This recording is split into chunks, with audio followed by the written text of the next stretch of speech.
Hello, Jordan Chariton, live Status Coup Tuesday, April the 9th, 2024 in the United Corporations of America with the Silver Fox, the real Silver Fox, Steve Grumbine of the Real Progressives. How you doing, Steve? I'm well, sir. How are you? Good, good. I took my daughter to the beach in this 75-degree weather. So Nice. sometimes you just gotta get away from it all and soak in the moments. So first time she kind of sort of walked on sand. She's about to be 17 months, so it was very, very cute. And she skipped her nap, so tonight should be fun. But a lot going on in the news.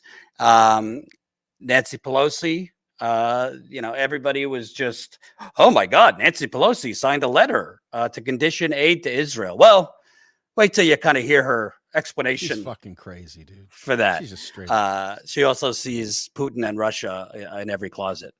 So we'll get to Nancy Pelosi, who might not be the speaker anymore, but she's still kind of, if you want to say Biden's not really in control, kind of running the Democratic Party. We also have, I can't tell you the last time I've read an article from the New York Magazine because I just find it to be horrible liberal drivel. But I saw a tweet today from New York Magazine from a Jonathan Chait column. Jonathan Chait is kind of like if you put Paul Krugman, David Brooks, and Thomas Friedman all in one mixed bowl, you kind of get Jonathan Chait. And wait till you hear about him calling not Trump, not, QAnon, not, I don't know, these Republicans across the country trying to take women's reproductive rights away. He didn't call them the authoritarians. He's calling the pro-Palestine protesters authoritarians and illiberal. So we're going to get to that. And later we're going to have a guest from East Palestine. This morning, news broke that Norfolk Southern has settled a large number of class action lawsuits against them for $600 million. So the headline sounds good. So let's look underneath the hood and find out how much money is actually going to the people of East Palestine. I honestly don't know the answer to that. The lawyers. Isn't it 600 million, Jordan? Yeah. Well, people said, well, Congress gave Flint 170 million. What are people complaining about? Yeah, go ask the people of Flint how much of that money actually went to them.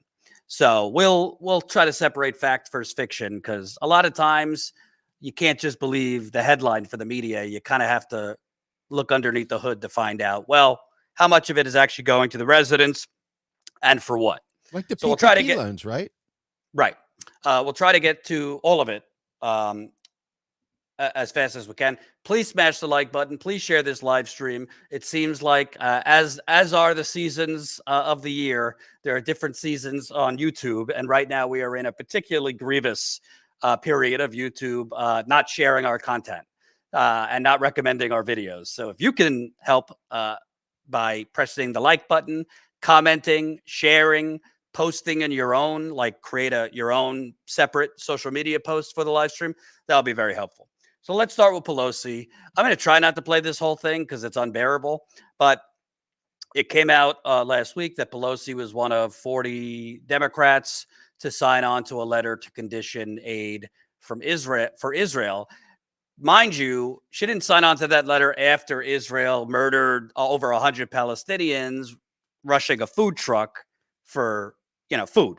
That was the flour massacre. 15,000 dead children. Not that. Yeah, it wasn't that did it with Pelosi and many of these other Democrats. It was killing 7 white aid workers who worked with Chef Jose Andres's Celebrity World Central Kitchen. I'm not poo-pooing that. Horrible tragedy. Feel for their families. But let's be clear. Jose Andres is beloved among the liberal bourgeoisie, the limousine liberals, MSNBC crowd, and that's what seems to have woken up Nancy Pelosi and a lot of these Democrats and Morning Joe to start suddenly turning, which to me is pretty revolting to see. That's why it's these kind of people. If you hurt them, then we say no more. Not all the Palestinians, not the kids with missing limbs, not the kids whose faces have been burned, not all the dead people, like you said, Steve, the majority of whom are women and children. So Pelosi was on, I think, Morning Joe this morning. We'll probably start and stop this. Let's start it, Colin.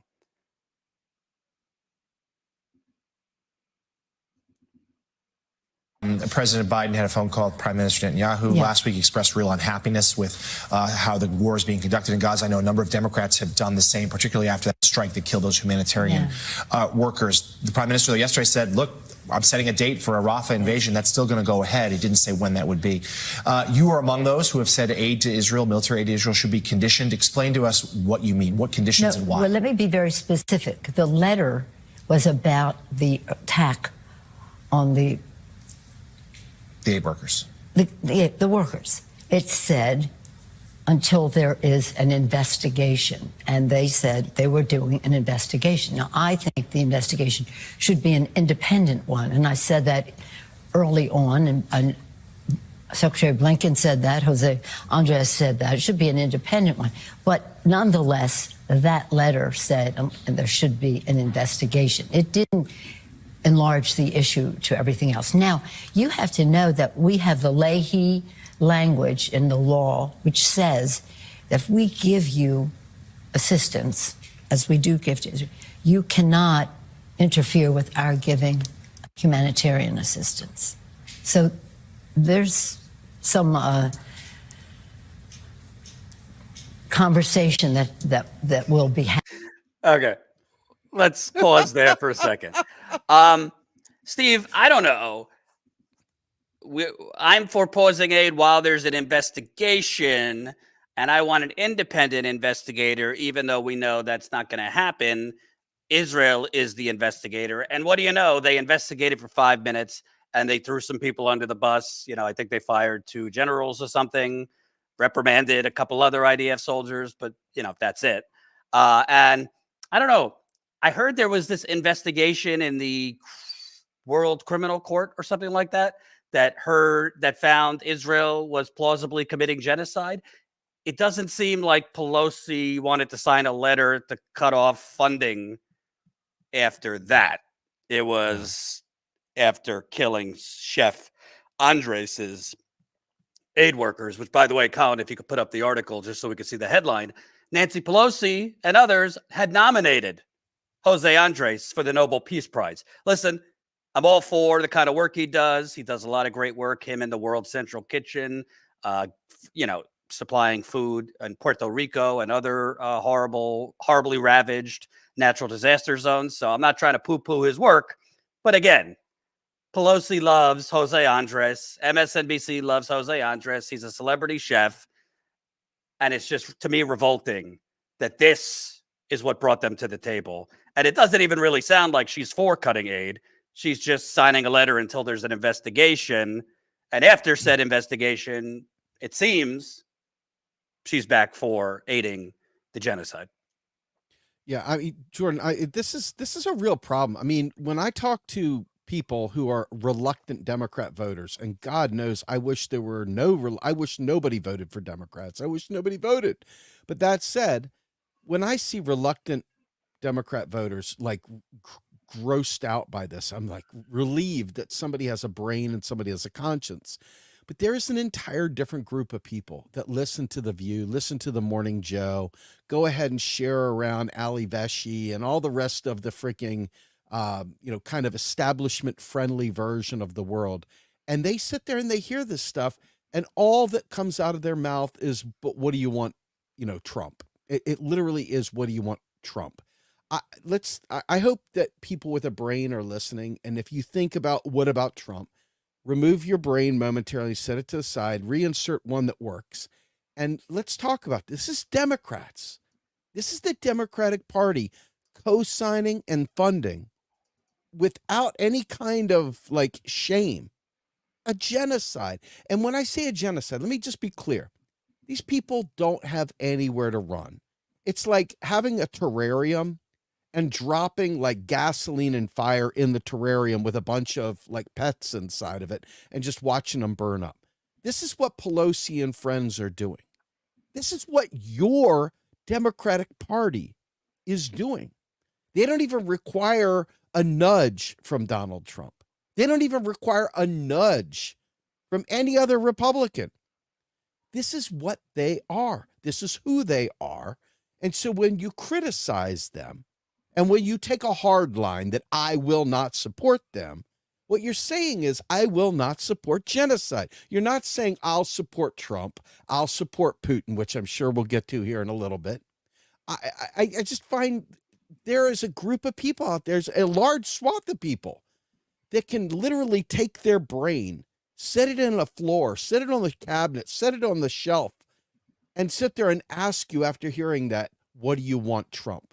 And I just cannot fathom if they're even human beings or not when they say that. Is there a human inside there? I have to answer this person. I don't know if it's if you're being serious or sarcastic.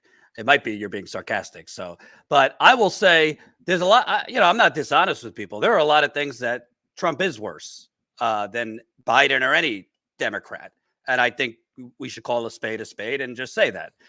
But Biden and the Democrats are still plenty bad. On this, I don't really see a discernible difference because the only real difference between Trump in office and Biden in office, the policy would be the same. It would just be you'd get a little bit more lip service from Biden in terms of our sympathy and we need more humanitarian aid. Whereas Trump, you probably hear more like, well, we're going after Hamas and steal the oil, steal the whatever. But at the end of the day, Biden is not going to cut off Israel funding. Trump would not cut off Israel funding.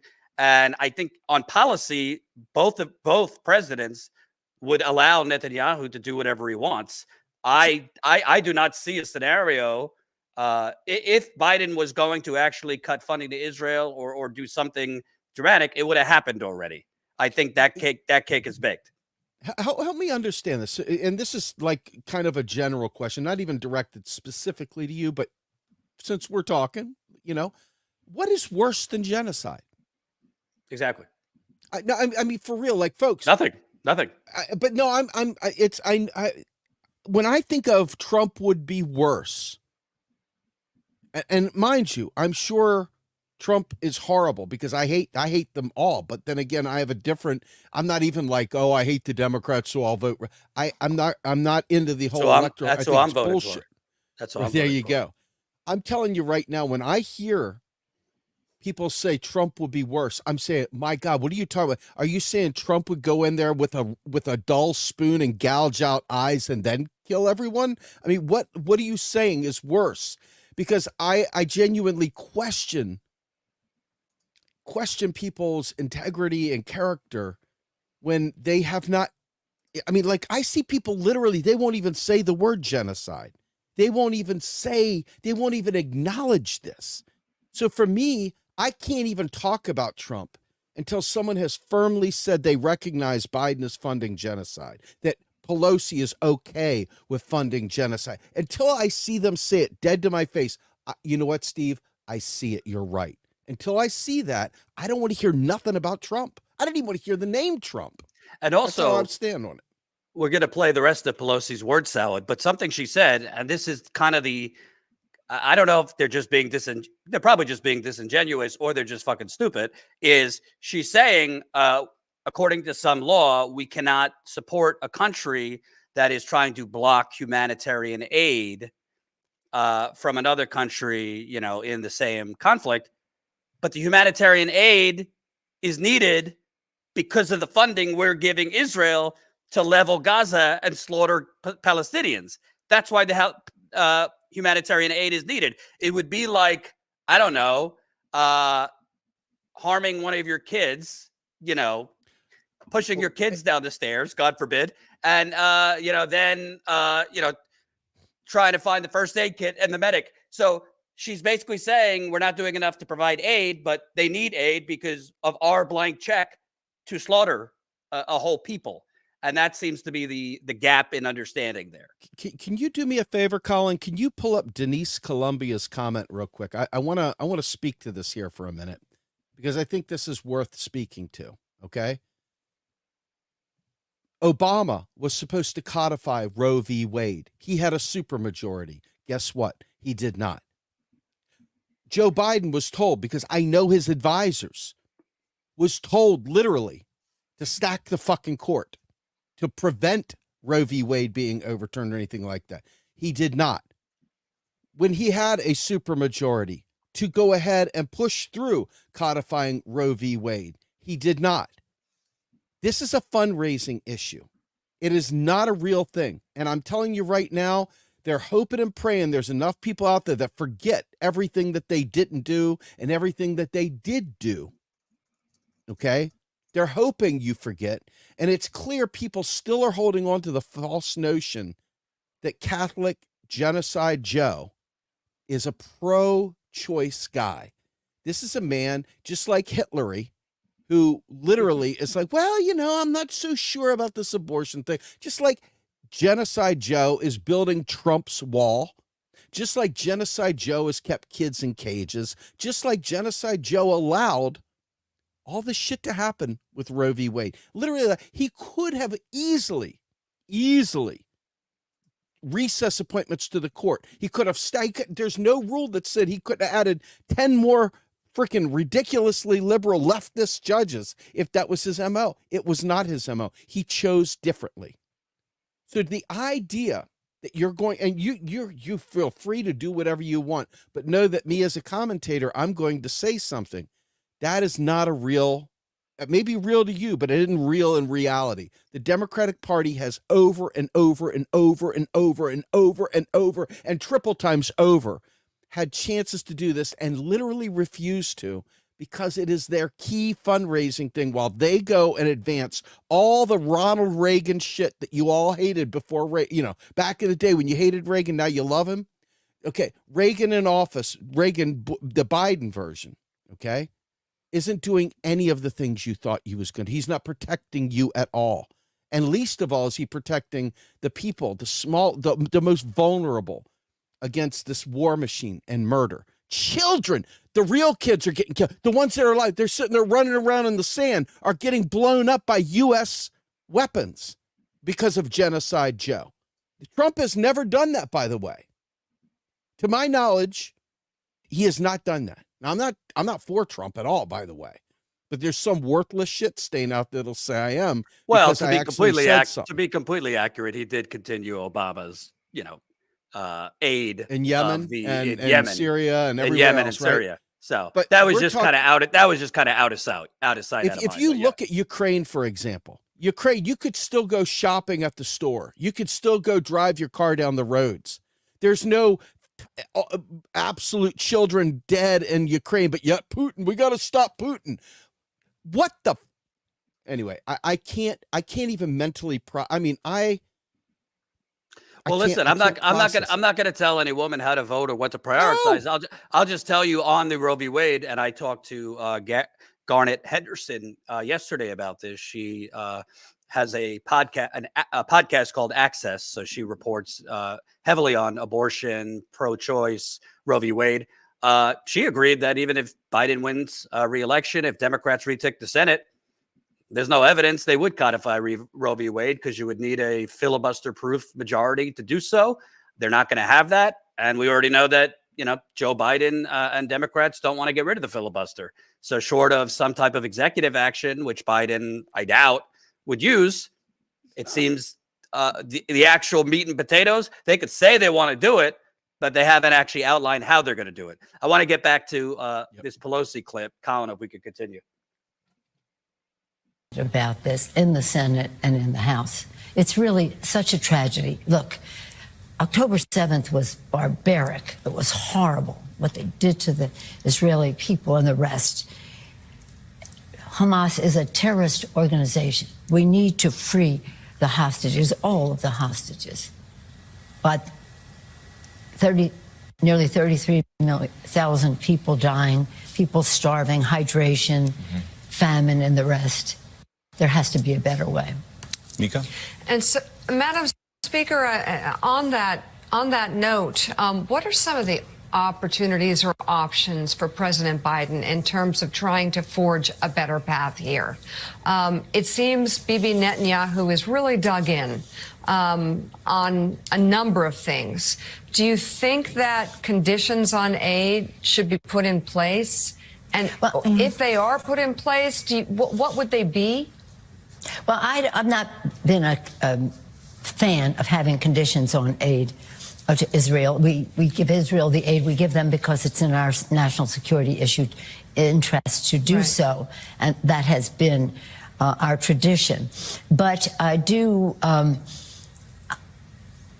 The president has not said if they cross the red line in Rafah what he would do.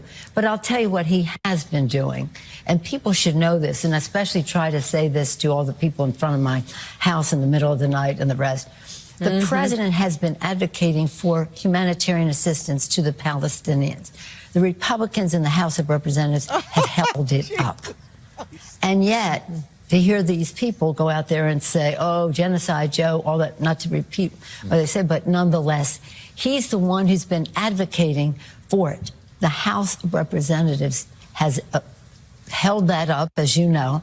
But in addition to that, Steve, can I ask you a question? Because you're the modern monetary theory guy. And for those new to Status Coup, definitely check out Steve's work at Real Progressives on modern monetary theory, which in a nutshell means we have all the money in the world to pay for healthcare, for education, climate crisis. Debt isn't really a thing in terms of the federal government. States and cities, it is, but the federal government has endless money and could basically print the money, or, you just have to monitor inflation, what have you.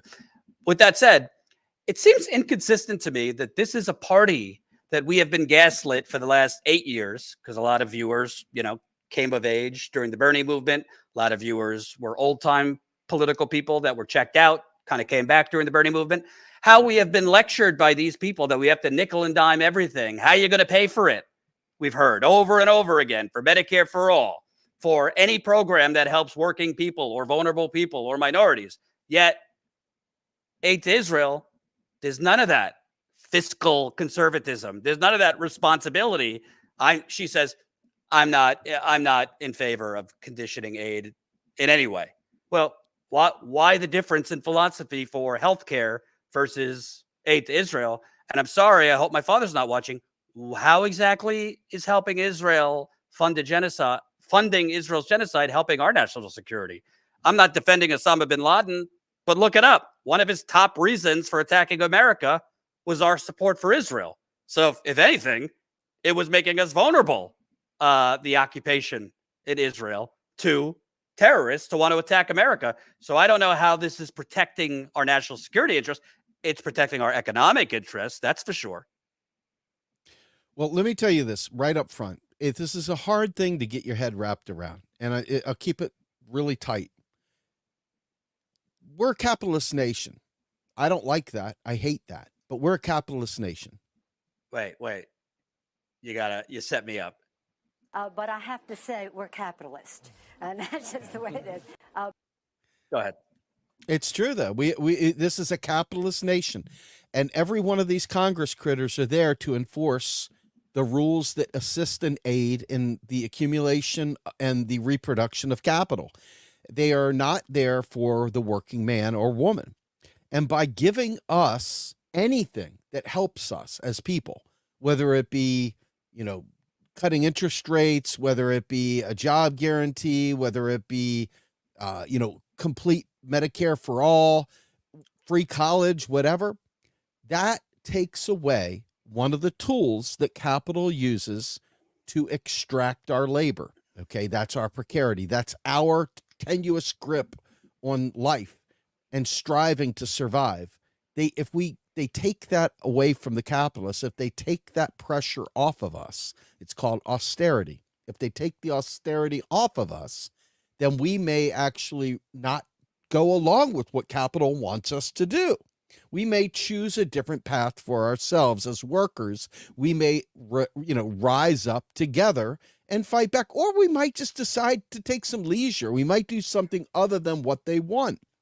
So they are never going to do the things that you said ever, not because I don't want to, but because we know they can, is what pisses me off. We know they can, but they don't because of capitalism. Now, why do they go ahead and give Israel endless gobs of weapons and stuff that they buy in the United States for a jobs program, which we covered previously in the United States?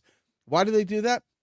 Because it facilitates capitalism. Okay. Why do we have a base in Israel? Why do we want Israel strong? Because that is our launching point. Should we ever have to have war? Should we ever need a place in the Middle East? We got one safe and sound in Israel. So this is our military presence as well. So the idea that we're going to ever do anything to stop Israel is ridiculous, because we are Israel. Not we, not me, not you, baby, but we as a corporate nation, as a nation of capitalists, have put their money and their power and everything else into Israel. And there's nothing more to say about it. There's a lot more to say about it from my end, but there's nothing to say electorally that's going to change that until we understand that. See, I want a Green New Deal. I want worker-led corporations. I want to nationalize just about everything under the sun. Okay. That said, none of that's going to happen. Why? Because we are a capitalist nation led by capitalists who own the levers, who own the electoral process, who own every aspect of our nation. And so when we go to try and do something for ourselves or try to take a principled stand against genocide, you've got to understand that it's not our interest. It's literally the interest of capitalism.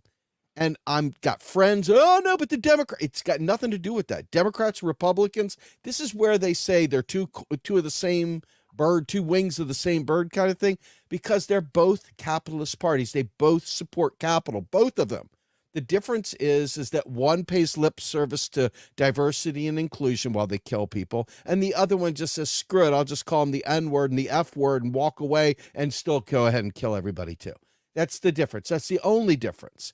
And it's not a substantive one as a white male sitting here telling you that it's not one, but in reality, it's used as a cudgel. It's used as a way of weaponizing against the working class solidarity that we could have that would literally bring this thing down, that we would say, hey, we outnumber you fuckers easily. But guess what? As long as they can split us up with identity politics, they will, and they do, and it's successful. So that right there is the capital wins, whether it's Democrats in office, capital wins if Republicans in office. It's just us that bicker with each other. Oh, you woke somebody's, we got to be anti-woke. And the other folks are like, oh, but I want to use a kente cloth and I want to do blah, blah, blah.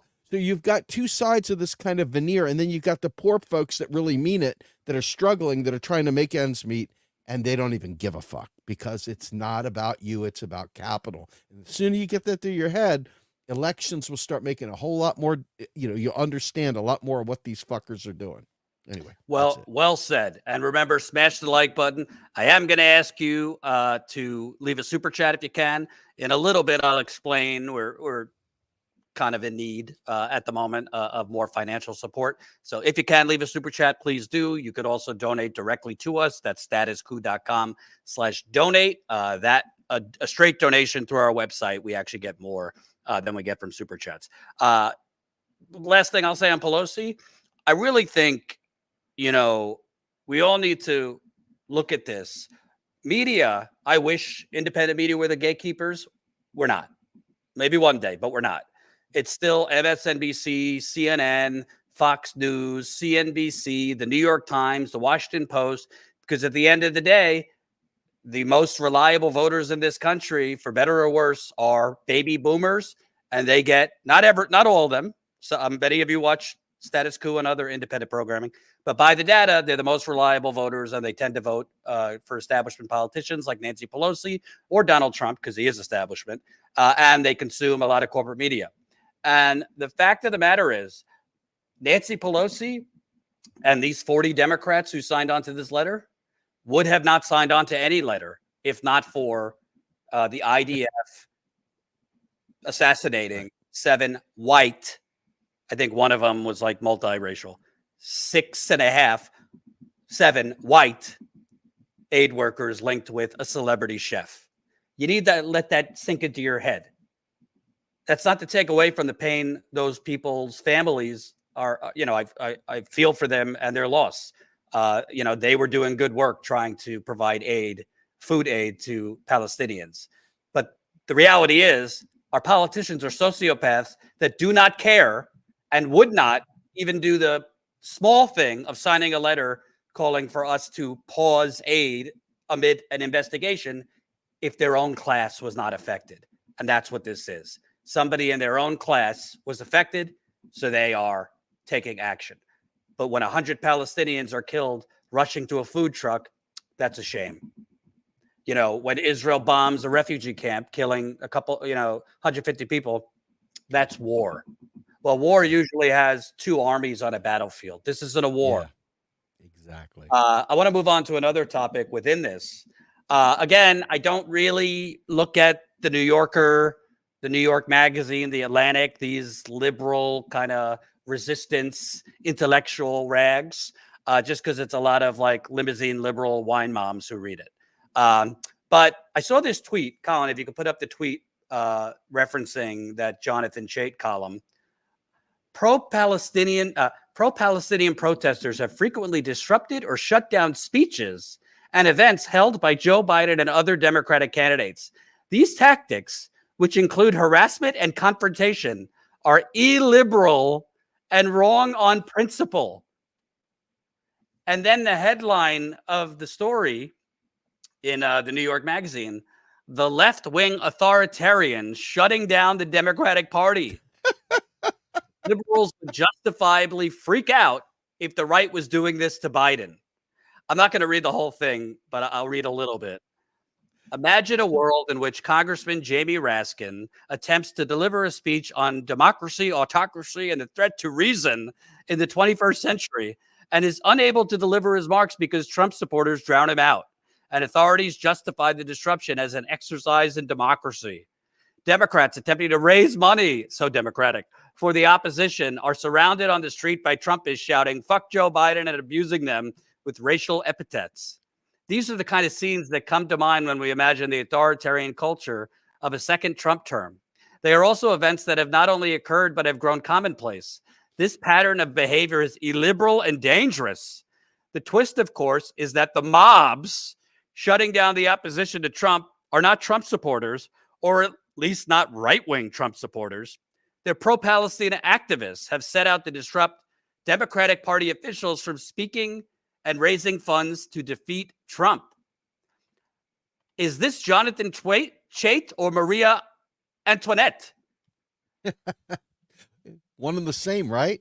And before we even respond, Colin, did you get a chance to put together what I asked for? That minute little video of protesters getting roughed up? Yeah, it's a little longer than a minute, so just pull out whenever you want. So I said to Colin, we have covered, if you don't know, when I say we, John Farina has covered nearly 40. If I actually go and count back, it's probably over 40. He has covered over 40 protests of these illiberal, authoritarian Palestinian protesters. By the way, it's a whole lot of Jewish people out there too supporting them. It's not like just Palestinians out there. Let's see who's authoritarian and illiberal and who's not. Let's play it.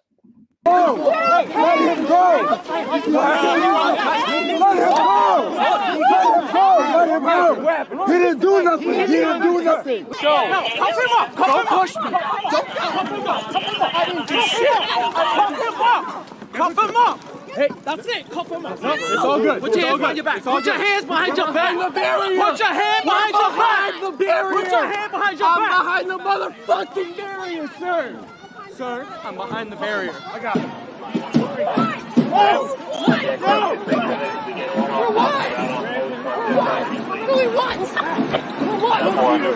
Move back. Move back. Move back on sidewalk. On the sidewalk. On the sidewalk. On the sidewalk. Done. Cap, can you move your people up to the chief at 515? Good. Okay. Stop. Next time you come out, I'm arresting you. What the fuck is wrong with you?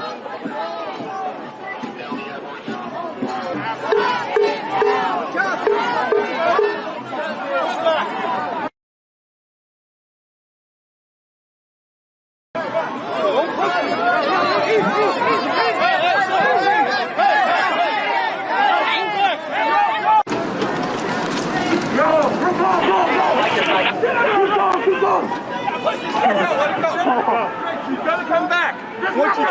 Disrupt him! Disrupt him! When she comes back, get this crowd back. Let me go! So those are the authoritarian and liberal protesters Jonathan Chait was talking about. He might as well have just put the headline, "You are an authoritarian if you interrupt the Democratic Party's bribery AIE fundraising." I have never seen such a junk take in my life, and it's just unbelievable. Can you imagine if they said that about MLK and civil rights protesters back in the day? Maybe they would have. I don't know. Yeah, I'm telling you right now, listening to that kind of shit, you could have put Hillary there. You could have put Obama there. You could have put any of the freaking shitheads there. Any of these. Every time I think about what it's going to take to bring about change, knowing, and folks, if you don't know, I'm sorry, you'll figure it out. Knowing that when you go to the ballot box, that nothing is going to change when you vote. Okay. You rock it out, man. You knock it out. You phone bank, you door knock. You do all the things you do, man. You go door to door. You go to the freaking cafe. You hang out with a bunch of people talking about your candidate, whatever. Nothing's going to change. Nothing. Not a single thing. It's the Jonathan Chaits of the world who are the simp masters for oligarchy. Okay. They did this to Black Lives Matter during the Hillary run when they had dared interrupt the Queen. Okay. You know, with Black Lives Matter, dared to interrupt her. Right. So this is the kind of shit that you're going to see over and over again. It doesn't even surprise. This is the problem with January 6th, the insurrection. Okay. They have used this and they have gotten every liberal to believe that that was an insurrection. Trump, get rid of him. He's an asshole, whatever. But my God, we have had many, many, many, many protests that have broken out in violence and different things over time. And it's part of the process. I'm not advocating for violence. I'm not advocating for violence. I'm simply stating shit happens in these things. And when you watch this happen, this is the establishment saying, you will eat cake and like it. Let them eat cake. This is a let them eat cake if ever. And this goes to like the Palestinians as well. This goes to Hamas. This goes to others. When you take away the right to vote your way out of a problem, when you take away the ability for people to vocalize their opposition or vocalize a problem they're having, whether you like their vocalization or not, when you take that right away, you can expect violence. You can expect direct action. You can expect something other than just rolling over and taking it. And they know that. They're clamping down, and it's only going to get worse. It's only going to get worse. And it's not just going to be the Trumpers that you've hurt with your very, very highbrow stance against protest. Okay. It's really going to hurt people that maybe are fighting for Roe v. Wade to return. Maybe it's fighting for something else that matters to you. Maybe it's gay rights. Maybe it's, any number of things. But at the end of the day, because you allowed that door to open, it's now going to be on all of us. And now you see them using the same very January 6th-ish kind of bullshit to stop protests against genocide. Against genocide. They're doing it now. And what's so absurd about it, because I mean, I got a lot of miles on these tires. I've been around the country. I covered Trump rallies, Bernie rallies, Black Lives Matter, climate stuff, Standing Rock, Flint. And I've seen a lot of interruptions at events. I don't remember Jonathan Chait writing this same piece when protesters were interrupting throughout 2016 at Trump rallies. They loved it. I was all for it.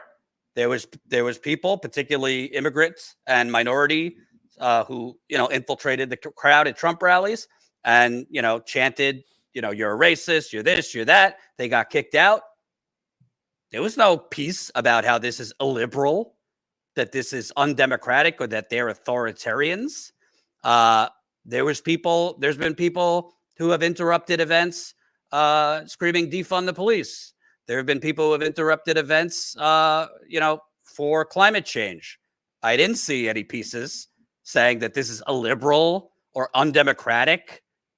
But when it's protesters that are creating bad headlines for Biden during his mega soiree, you know, the fundraiser that raised $25 billion that he did with Obama and Bill Clinton, who, by the way, they still had Bill Clinton, even though the Epstein files came out showing he lied about being on Epstein's island. But, you know, we won't address that. That's suddenly illiberal. So it really just seems to be, again, just change the headline to "You are a dictator, you are a Nazi if you interrupt Democratic Party fundraising." Seriously, it's unbelievable. I don't even want to say cognitive dissonance, the caviar and champagne and just latte liberalism reeking out of this. I like a latte too, and I'm not a liberal. But the point is, you have to be really deformed in your mental processing or your political philosophy to call the very people that are out there at risk to themselves. A lot of the people getting arrested, you know, are working people, probably, you know, not helpful to them to have that on their record, getting roughed up by police. Calling these people that are out there trying to stop genocide on moral principle that they're authoritarian is so backwards, is so twisted, that you have to begin to wonder, how are these the people that are excelling in American media? It's not people like me excelling. I'm not the one winning awards. I'm not the one getting praise. I mean, I get it from our viewers, but like people who do real work and who go cover unsexy stories on the ground and who like go cover water issues or go cover environmental genocide or worker exploitation, you barely hear their voices. The people winning Pulitzers are writing about Russia and, you know, a lot of these stories that people on MSNBC care about and readers of the New York Times care about. Jonathan Chait is probably making, you know, well beyond six figures to write this drivel. So it really enrages me that these are the people with the prestigious, well-paying jobs in media, and the people who actually want to do the work have to struggle or get laid off. That's not a question, just kind of a rant. Why do you think? I mean, let's have a game here. Let's just talk about that. Why do you think that is? It's not like I have a pin, just a small little thing. I have a pin post on Twitter, X, whatever you want to fucking call it now. Okay, that pin post. By the way, Brazil is suing Elon Musk, which is good. Anyway, keep going. This is good, but I have a pin post, and that pin post has about 2,500 likes on it, and it's been retweeted 1 million times, and it's a very, very, very long tweet. If you want to see how bad it is, go to my Twitter. It's SD Grumbine, SDGRUMBINE on Twitter, and go to the pin post on my wall. Click like. Come back a day later, you'll come back and look at that post. Your like will be gone. It has stayed at 25. It has been shared more times than you will ever know. It's unbelievable. My inbox or my notifications are all these shares. But then I come back and they've decremented. They've held the number so low that people are kind of, I just went back to your page, Steve, and re-liked all those tweets. There's a reason for that.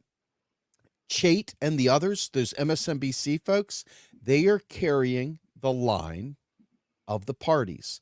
They are a part of the Leni Riefenstahl propaganda wing of this capitalist system. They are not there to do journalism. So you trying to do journalism is the opposite of what they're doing and why they're getting paid. And when you go to the algorithms in YouTube and Twitter and Facebook and all the other places, they have it tamped down so that the people that are doing this stuff don't get air cover, and the people that sit there and sing the corporate line get air cover. It's very simple. It's not hard to understand. And it's like, why don't we fund schools? I've already explained. Why don't we have good reach? There you go. Each of these things is in a direct response to propaganda as part of capitalism, as a feature, not a bug, a feature of the way our country operates. And it's going to stay that way until we take action. And you saw what action looks like. You saw people just at a protest getting knocked around by some bald, jackbooted thug in the, the boys in blue. And if you think about this, state of Pennsylvania, where I live, the very first police were here. They started off as private contractors to support the coal mining barons, the robber barons of the coal miners. They sat here and defended them when the coal miners said, we're not going to work unless you pay us. They went ahead and incorporated police to go ahead and get those coal miners back to the mines. And they shot and killed many of them. That is the foundation of policing in America. It is about protecting private property. It is about protecting wealth. It is not about protecting and serving. And if somebody accidentally works out in a good way for the police, it is an accident. It's mere happenstance. It served their purpose, because that's not what their role is. And you saw what their role is. It wasn't to keep law and order. It was to create chaos. Okay, they create chaos. People react. They get beaten. They get killed. And they're there to be an example to the others. They are there to set an example. Okay, and so when you try to take your democracy that you're saving by voting for Joe Biden. Remember, some of you people probably said, we're going to save democracy by voting for Joe Biden. Okay. There is no democracy. I'm sorry. I don't mean to be the Grinch, but it is. There is no democracy. If there was, those police would be allowing them to have their right to free speech and not be fucked with. Okay. But they're not, because it's a lie. It's a big fucking lie. And the sooner we wake up to that, the sooner we can start getting serious about what we would do about it. That's Steve, it. stick around if you can for the next segment. We'll have to move the RFK business to tomorrow. For those of you who don't know, East Palestine, Ohio, is still in the news. Not because corporate media is actually following up with the folks of East Palestine, but because there's been a settlement that on paper looks good, but I'd like to look underneath the hood. No pun intended, because a lot of times you get a top line number like you did in Flint. Oh, Congress sent Flint $170 million. What are these people complaining about? And then for the people who actually continue to investigate and talk to residents, you realize, oh, barely any of that money actually went to Flint residents. So we have stayed on the East Palestine disaster. Lewis was there 5 times, thanks to you, Status Coup viewers, particularly the paying members who helped send him there. And we've stayed on it. So today it was announced that Norfolk Southern agrees to pay $600 million for Ohio toxic train derailment. The company says the settlement resolve all class action claims within a 20-mile radius. I'll read a little bit of this before we're joined by Tammy. Norfolk Southern has agreed to pay $600 million in a class action lawsuit settlement related to a train derailment in February of 2023. The company said the agreement, if approved by the court, will resolve all class action claims within a 20-mile radius from the derailment, and for those residents who choose to participate, personal injury claims within a 10-mile radius from the derailment. Norfolk Southern said that individuals and businesses will be able to use the compensation from the settlement in any manner they see fit to address potential adverse impacts from the derailment. Okay. Joining us now is Tammy Tsai. You are East Palestine resident. Did I pronounce your last name right? It's Chai, like the tea, but that's all right. Oh, okay. Sorry. Tammy Tsai, your husband has been very active, is running for Congress, Dr. Rick Chai, and he has been basically doing, I would say, more than the government or the media out there for the last over a year now, monitoring, like a lot of residents have had to, creeks and showing that there's still contamination. So I want to ask you, because there are a lot of questions about this settlement. I emailed the lawyer, one of the lawyers, haven't heard back. There's a lot of confusion. $600 million sounds nice, but within that $600 million, I saw $21 million for a park. I saw Norfolk Southern talking about $104 million that they've already spent. And I have questions about how much money is going to healthcare now and healthcare in the future, and also how much money is going towards when they say personal injury. What are they defining as personal injury? Because there's different categories. And thirdly, I want to make the point. Don't let the media fool you. This is still a major contamination zone that, in my opinion, people should have been cleared out. So I don't care if they give $6 billion, which would be nice. That doesn't change the fact that the EPA, in my view, with Norfolk Southern, is lying to the public that their testing is fine and everything's fine. Talk to the residents. It's not fine. I know you don't have all the answers on this settlement, but what have you been able to find out so far? Well, there is a lot of confusion, but I want to clarify something that you said about the 21 million going to the park, the 25 million going to the new place for training, the training center. That's all been given already. So I believe ABC put that report out. So they were saying that that was part of the settlement, but that is the money that Norfolk Southern has already put or promised. So that's not part of the settlement. The confusing thing is we don't know. They're saying all class actions, so that's everybody's lawsuits. But then they're talking about the personal injury as a 10 miles or closer. Not sure if that means the tort cases. So I contacted a tort attorney. We haven't signed with anybody yet.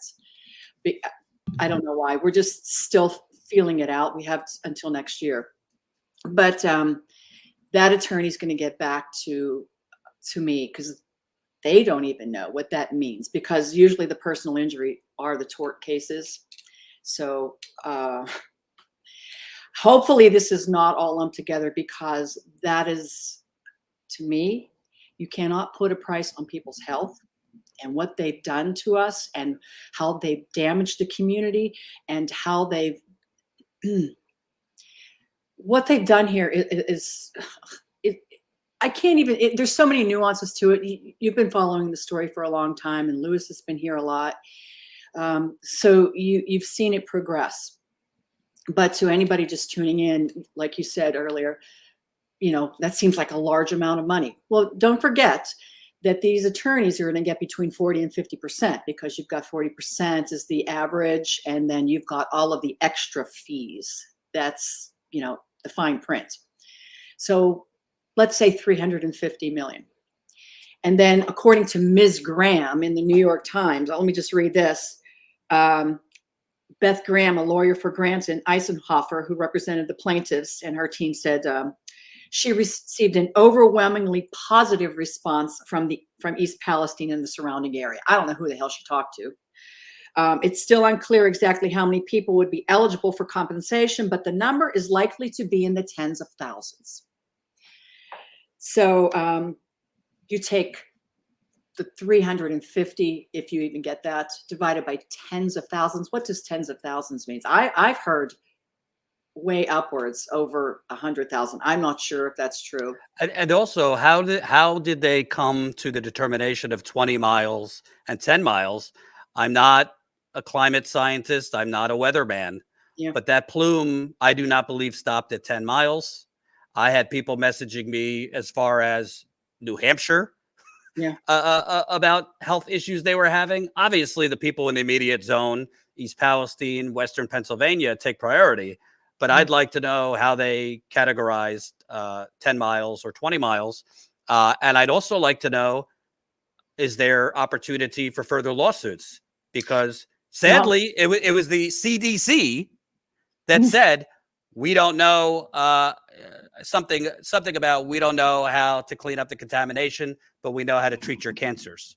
They were basically sadly confirming that there is going to be a cancer cluster here. Well, you don't want to believe that, but what we see in the creeks still, that stuff it's bad, benzene. So you probably will see it. I don't know how they determined that.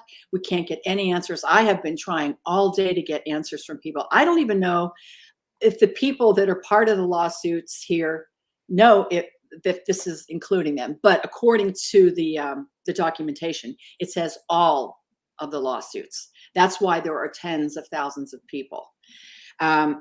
Ms. Graham also says the community as a whole has been grateful and relieved that this is the first step of putting this behind them and getting them some sort of compensation. Like I said, I don't know who she's talking to. The people I've talked to today it's insulting. Like I said, you can't put a price on human life, right? But there should be enough money. Now, like, I don't know if I speak for everybody, but I know I speak for a lot of people. Nobody wants a big payday. They want their lives back. And what they want most is the opportunity to pick up and go somewhere that they can move somewhere in a house they field is comparable to what they have, but they can't afford to do that. They can't afford to pay 2 mortgages. That should be in this settlement, that, okay, everybody in the 414 area and some of the other communities like Darlington, Negley, even parts of Enid, should be compensated enough that if you want to get the hell out of here and get away from this toxic mess, that you should be compensated for it. And then you should also have the, with the healthcare concerns down the road. Why is there such a like they want to settle this fast? Well, that was my next point, Steve. I'd like to bring you in here. This reminds me a lot of Flint, because there was a new attorney general that came in 2019, Democrat Attorney General Dana Nessel.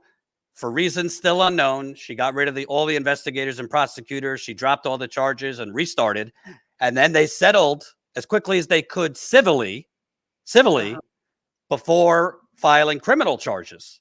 And based on my reporting, they did that because if they would have filed the criminal charges, particularly against the governor of Michigan, that civil liability bill would have went up significantly higher.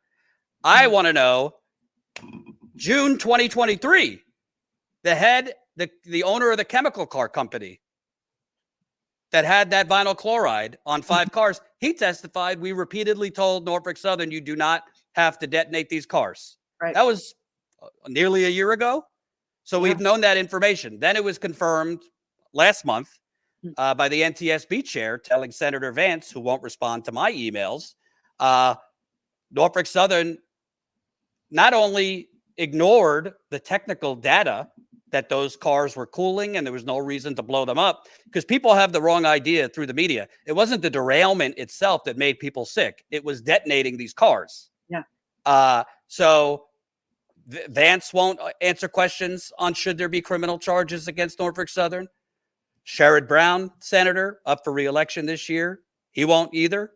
The Congress people won't answer. The governor won't answer. And the NTSB chair also said, not only did Norfolk Southern intentionally and unnecessarily do this, detonate these cars, they misled Governor DeWine and the East Palestine fire chief.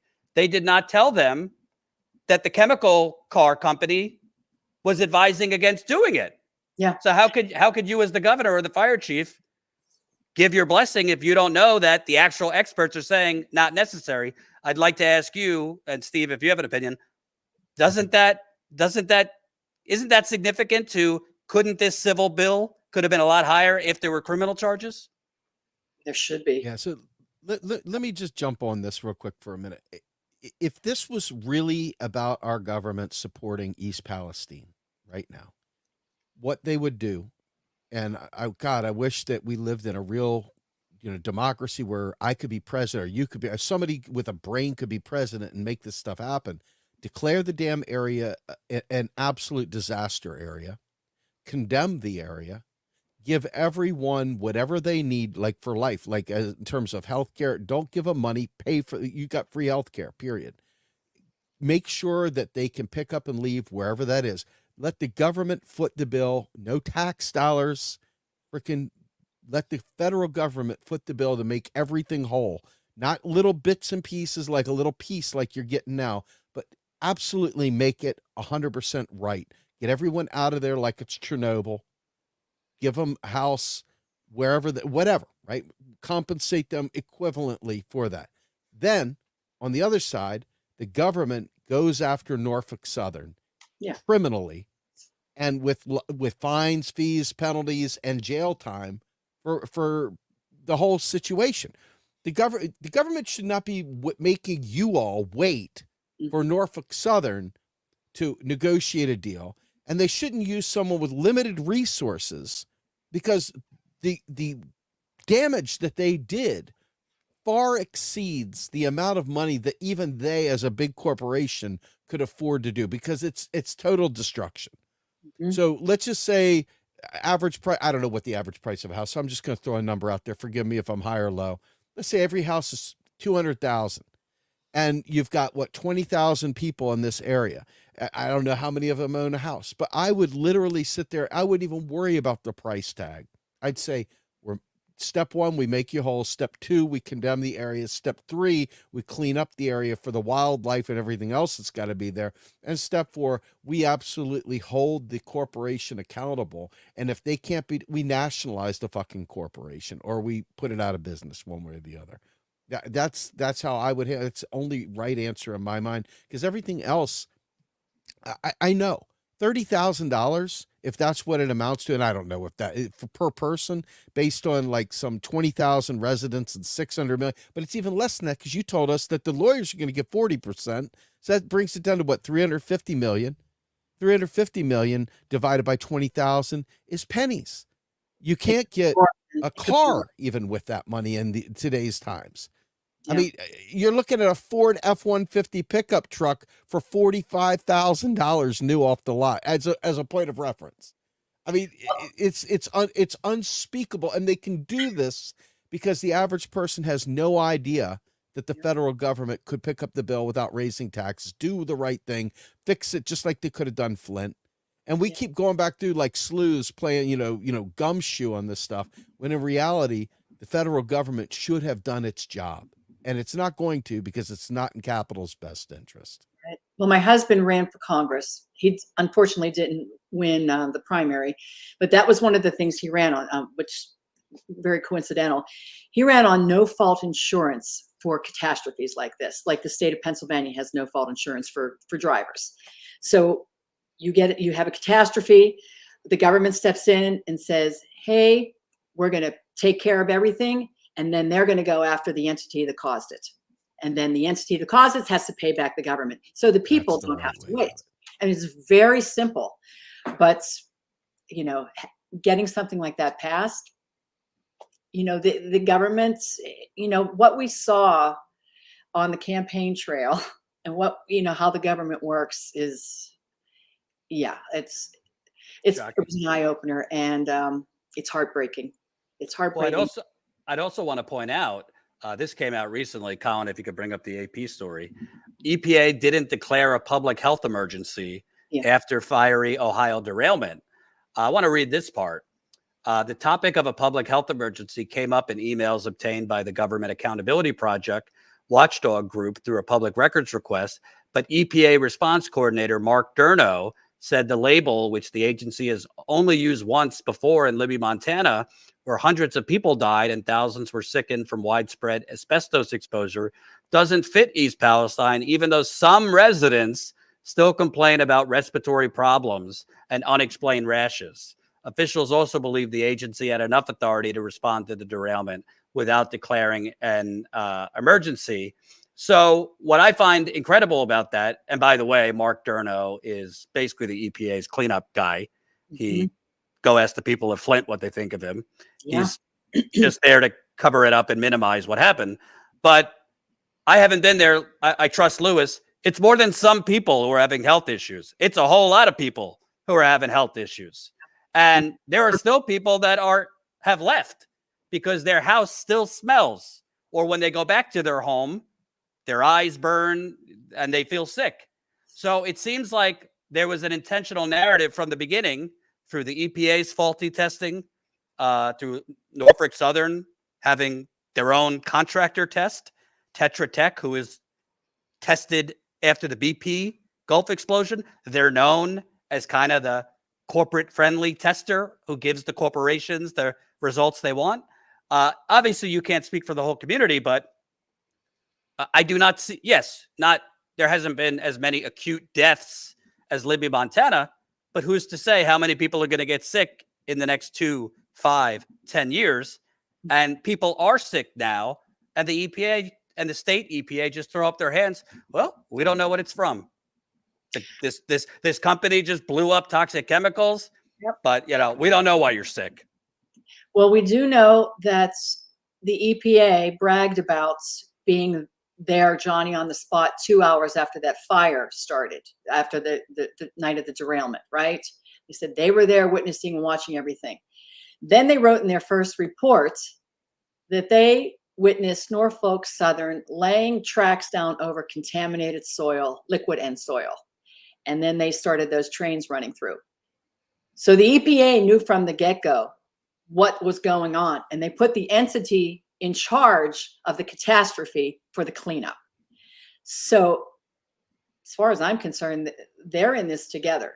And they've lied from that very moment that they put those tracks down and started running trains, even before people came back into town. And as far as blowing it up, yes, we all know that it wasn't necessary. I mean, we watched that hearing, but the fire chief came out and he stands behind his decision. And it's mind-boggling. I like, why? When you have all this information, you weren't given the information. It's okay to say, man, I can't believe it. This is what they withheld information from me, and I made this decision. Instead, you stand behind it. And now he's got a cush job from the governor in Columbus. And I don't know, call me a cynical Susie, Mrs. Tsai. Governor DeWine has gotten nearly $200 million from Norfolk Southern in his political career. If I was a sitting governor, hell, if I was a sitting PTA chair and critical information was withheld from me, I'd probably fire the person or punish them. He won't even respond after the NTSB chair said, yeah, the company lied to you. Yeah. They just, it's not only that they withheld the information that the owner of the chemical car company was advising against doing this. They basically, Norfolk Southern locked them out of the decision-making room. They weren't welcome in the room during the decision-making. It's, to me, kind of crime of the century stuff, yet the media barely reported it. It's just amazing. Steve, I know you got to go. So parting words, Steve, and where can people find your work? I'm really like we could just take away the specifics of this case and forklift this to Haiti, forklift this to Puerto Rico, forklift this to Flint, Michigan, forklift this to West Virginia. It's a Love Canal. There's people still fighting in Love Canal. We literally are dealing with a public that doesn't understand the power of its government, but more importantly, doesn't understand why its government with that power doesn't do these things. And as long as people think it's seriously their hard-earned tax dollar paying for it, there's going to be a side that says we shouldn't do anything. Like even up in Baltimore, when that barge hit the freaking bridge, it's like, hey, we're going to go after the insurance. No, the federal, stop making everyone wait for these litigious things, because in reality, the point of all of this is to protect capital. I wish that wasn't it, but that is literally the name of the game. And until we stop, like, I almost think that we need to rewire our brains to think that this is the MO. Stop thinking they're there to help us. Yeah. It's not that government couldn't help us, because I am a big government guy. I love a real functioning government. Okay. I love a government for and by the people. This isn't it. This ain't it. And the elections that we have aren't it. We keep getting this kind of output, and they're all, if you've worked in any kind of job outside, like where you have meetings and closed door meetings and stuff, you know, they talk about the uncomfortable stuff in those meetings. It doesn't make it out there. You don't air your dirty laundry. These folks know what they're doing. And they've already said, when they say this, you say that. They already know their talking points. They've been coached up. They know what they're trying to accomplish. They're trying to make this go away. And that's it. And they're going to keep capital rolling. They want the trains to keep going because that's money. They want it all to keep going because that's money. So plug your shit. Yeah, Grumbine. I am Macro and Cheese on Saturday mornings, 8 a.m. Check us out. It's worth it. Tuesday nights, that would be tonight, at 8 p.m. Eastern time, we have Macro and Chill. Come to our website, realprogressives.org, and go to our event page. There's a calendar there. Just go ahead and register. And also check out our Substack, realprogressives.substack.com. We love y'all. Thank you, Jordan. And it was very nice to be on the show again today. And I hope you guys get the justice you deserve, Miss Kai. I really do. I really hope that you find a way to get the justice. I don't see how it's happening, though, but I'm pulling for you. I'm ready to fight for you. I'll leave it at that. Thank you. So anyway, Thank you, take it there, everybody. Let me ask you, Tammy, See, I've seen this too many times. So now that this headline is out there, you already noted ABC News reported it incorrectly. I'm sure others will report it incorrectly. And then maybe you'll get some follow-ups, come anniversary times, they cover it on an anniversary or something like that. But this is kind of the playbook for cleaning this up. Tell me, you can obviously, with the caveat, you don't speak for the whole community. I saw on the Facebook pages I follow, people are not happy about this. What do people need, from the rest of us? Because honestly, why I always say when I report on Flint or East Palestine or other places, I tell the viewers, you can't think about this as some area far away from where you live or some area that you feel sorry for. But what does it have to do with me? Because this literally could happen to you tomorrow. Maybe it won't be a train. Maybe it won't be, your water being poisoned. Maybe it'll be fracking, or a plastics plant explodes in your community, or, there's a lot of different poisoning and environmental contamination going on from corporations. But what do you all need? Because it does not seem to me that this is enough for the magnitude of what was done to you. Well, I guess if people can just keep calling their government officials, I don't know what that'll do. We need better people in government, better representation, obviously, because once people get in, they make promises, but something happens, whether, something happens behind the scenes that gets to them. I don't know. But if this does happen in your community, remember that the entity that did this large corporation, usually is what it is, has a textbook. You're right. They have a textbook. They have a play-by-play. They have think tanks that figure this out. They are 10 steps ahead. You need to just block out the noise and band together, because what happened here is not only toxic on the, the chemical level, but they've created a toxic environment in the community where half of the community hates the other half of the community. One half of the community wants people, the other half that's sick and trying to get results, to shut the hell up. And let's just keep letting this money come in to get a new park or whatever. They've gotten into bed with Norfolk Southern, so to speak. What do you call it? Stockholm syndrome, where you start, your abuser becomes your buddy, and Right. That's not the case. They don't give one crap about us. And I think that's important because I've seen this in Flint. I've seen this in so many different communities. These corporations, as well as the government, they have techniques to try and divide and conquer communities, as well as activists. And of course, we're all human, particularly in cases like this, when you've been poisoned, when you've been harmed, when your children are sick, when your animals are sick. Obviously, people are going to clash at times, and that's just human nature. But Right. if the community is fighting with each other more than they're fighting Norfolk Southern or the government, that's not effective. Even though, you might not agree with every single person in the community, you might have different strategies, different philosophies on how to get, things done. It's better to band together, whether you want to have a beer with someone or not, to target. And I would like, I think the lawyers on this class action, I don't think they did, probably should have had a session before this was announced with the residents to explain the breakdown of where the money's going, because most residents that I see on Facebook are lost with this announcement.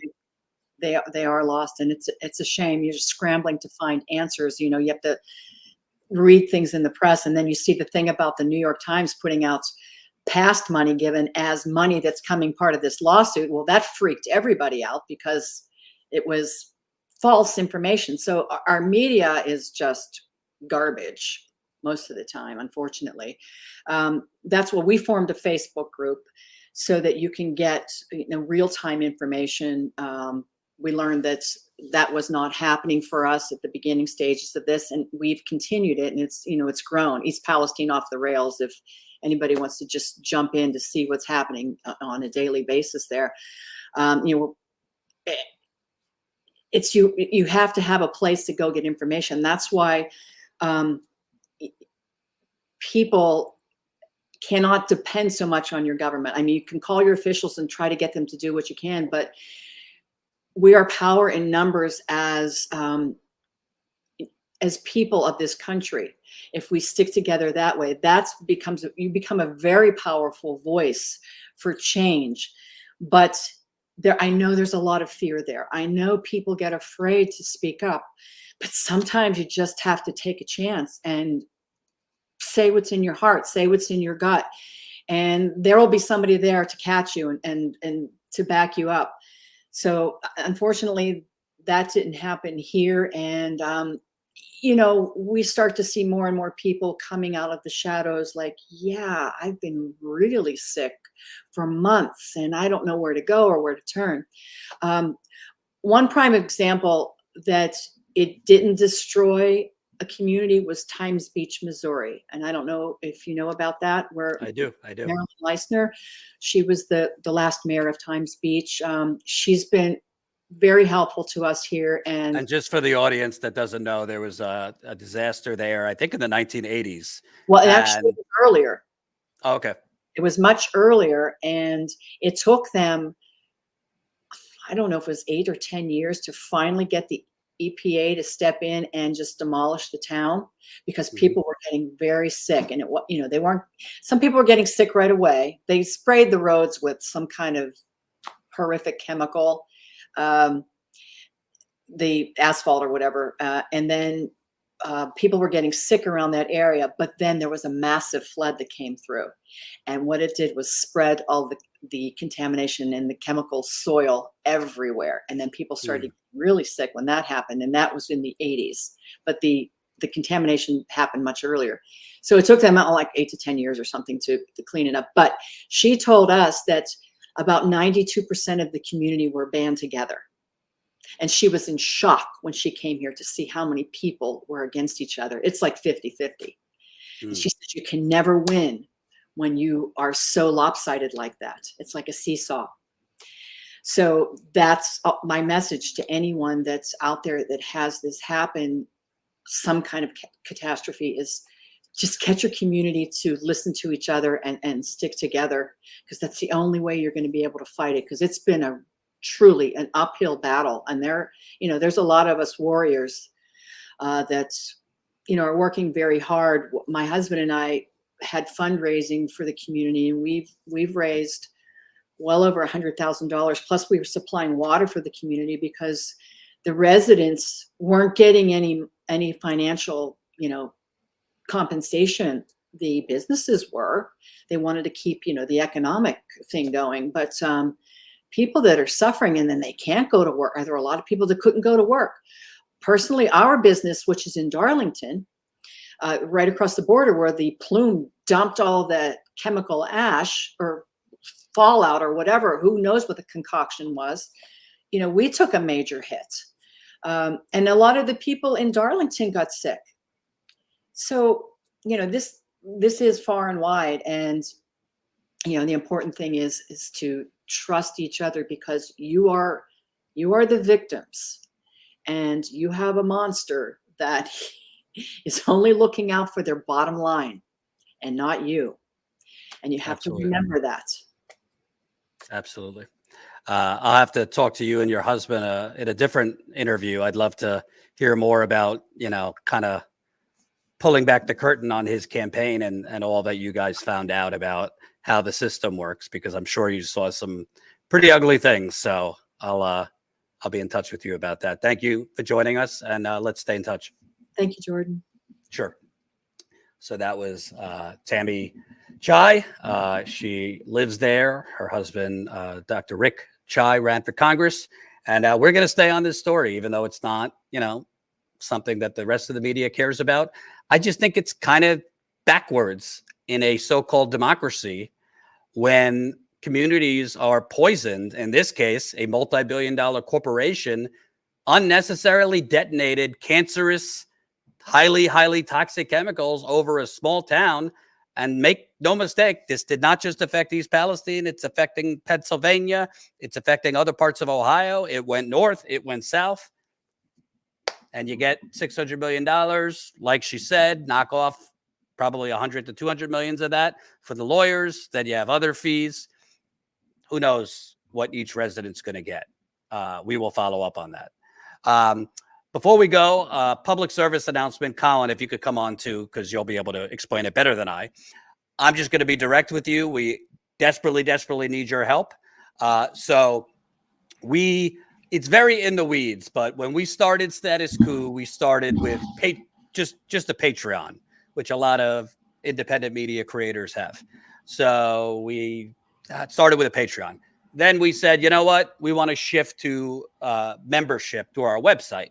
Because obviously, if Patreon goes belly up one day, hopefully not, but if Patreon goes belly up, we don't control their system and we would lose all that information. So it's always better to have all the information through your website. So we started membership signups and payments through our website. Then, unfortunately, when I think what was I in Flint a few years ago, our website got hacked. I think I know by who, but I could never prove it. But I think it was some people that didn't like me for my reporting in Flint.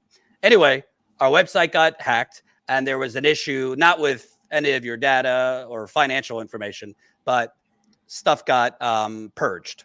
A lot of members. Essentially, it just stopped processing payments. Nothing like got breached or anything. It just stopped accepting payments for like 3 days or so, which is pretty significant if you guys are familiar with how this works. But we lost a lot of payments. So we created a new site that cost us more money for people to sign up at. But we still had people at the old site, if I haven't lost you yet. So basically, we had two sites for a while because we knew with the old site, we sent out emails and trying to get people from the old member site to switch over to the new member site. But, we were not successful in getting at that point, probably 1,000 members we had on that older site. It was, you're not going to get 1,000 people to all switch over. Long story short, for about a year and a half, 2 years, we've been pushing people to sign up on our new website, our new site, statuscoup.com/join. We still had about, what would you say, Colin? How many people on the old site? There's 300 something. Okay. So recently there was a tech glitch where approximately 170 payments went through, not on our new site, on the old site that was hacked years ago. So that's a lot of members where their payments just stopped, and they're not. We cannot manually restart them. So we don't really know what happened, but honestly, in an ideal world, we could get everyone that was on that old site to switch over to the new site. So we lost recently through a glitch about 170 members on our old site. We hope and believe that those members still want to support us. Colin sent out an email to those members this morning. Check your email. It might have gone to spam. Colin, you could take it from here. What did the email say? And what do those people? And if you don't know if you were signed up through the old site or the new site, just check your email. If you were signed up through the old site, you would have gotten an email either in your inbox or in spam, but tell people what to look for and what we need from them. Yeah, just check your email essentially. And if you don't have it in your email, all the email says essentially, if you're no longer being charged, just go to StatusCoup.com. You go to StatusCoup.com/join as well, obviously, and just sign up for a new membership on there. It's all in one place now. There's no longer two separate sites, so it's all streamlined. And you'll be able to instantly have access to all the member content. It's easy to grab there and anything else. So yeah, just StatusCoup.com/join. And you can also check your email because there's also, even if you're not going to join, there's at least a little preview of a behind the scenes member video you can check out to see if you still want to join. But very important, I don't need to tell you, we don't have corporate funding. So losing 170 members and their payments is very significant. That involves cutting back on the ground stuff we do. I've already, unfortunately, had to cut back on Tina and Ron weekly just through expenses and how much money we've spent on the ground. it just was not feasible anymore to continue the on-the-ground reporting, continue paying me, Colin, John, and paying Tina and Ron weekly. But now this is a major issue. So to be clear, this is not an issue of your data or your financial information or anything like that that was compromised. It's just this old site, unfortunately, has a lot of kinks, and there was a glitch again, and payments were canceled for 170 people. So if you got an email from us, if it's in your inbox or your spam, that would indicate you're one of those people. And it's pretty straightforward. Colin would have told you in the email. He gave you the link to the new website. Sign up there. Also, we have a documentary that we'll be releasing at the end of this month on the 10-year anniversary of the Flint water crisis, based on my reporting recently in Flint. Ty, our old producer and cameraman, is working on that as we speak. We have other exciting things. We are going to have exclusive content just for members from that documentary. And we have our monthly members call still for paying members. For YouTube members who sign up through YouTube, this doesn't affect you. If you're a YouTube member, if you want to switch over to our website, hint, hint, I'd actually prefer that. So if you're a YouTube member, it's better for us if you're on our website, because let's say one day YouTube kicks us off of here. Then what are we stuck with? So if you're a YouTube member, you can switch over to our website, statuscoup.com/join, and you'll see the option $5 a month, $10 a month, $20 a month, or $179 for the year. So that's it. I'll be repeating this probably for the next few weeks to try and drill it over your head. Because again, 170 members, losing 170 members is not a small thing. It's a major thing. So thank you for listening to that. I'll be back here tomorrow. Thanks for your support. Oh, super chats. Joshua, $10. This kind of foreign policy can also continue the war on drugs and terror and hurt more families. Yep. Bingo. Tony, $5. So happy Steve's back on Status Coup. He changed my way of thinking. Garnet was an excellent guest too. Yes, she was great. That video is up from yesterday. So smart, so stupid. $2. FR33, Palestine. Okay. Don't know what that means, but thank you. Kevin, $5. Free Palestine. Oh, free Palestine. Kevin, $5. Trump responsible for 40,000 deaths due to Venezuela sanctions, not the peace candidate. Yes. Can we stop with the Jimmy Dores of the world calling Trump anti-establishment and anti-war? Such a joke. Look at all the Trump armed Ukraine when he was president. People forget that. He tried to do a coup in Venezuela. He took out an Iranian general. He's not anti-war. Give me a break. He also continued the drone war. Also, new Status Coup members, Stephen, Alana, Terry, Norbert. So those are, I believe, some of the people that got the email today that we're talking about, that we lost them on the old site and signed up on the new site. So please look at your email. Look through spam if you don't see it in your email box. And please, I'm begging you, if you were paying on that site, please switch over to this new site. Knock on wood, 2 years, we have not had no issues with the new site. So we're really trying to just move everybody from that older site to our new site. Thanks for watching. See you tomorrow.